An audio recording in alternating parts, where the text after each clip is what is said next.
So అలసిన రాత్రి ఒడిలో చేరి కలవాచడమే శ్రీహరికి తెలుసు సోసేకి అక్కిరవ్వ మాదిరి ఉంటాడే నా సామే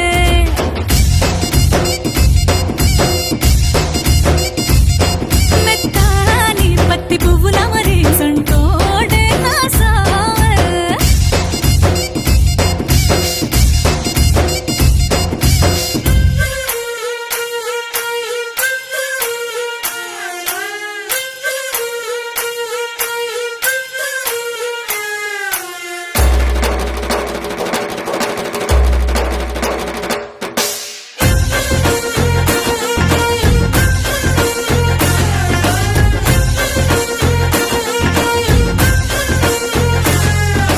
Ding, dang, ding, dang, ding, ding, nah.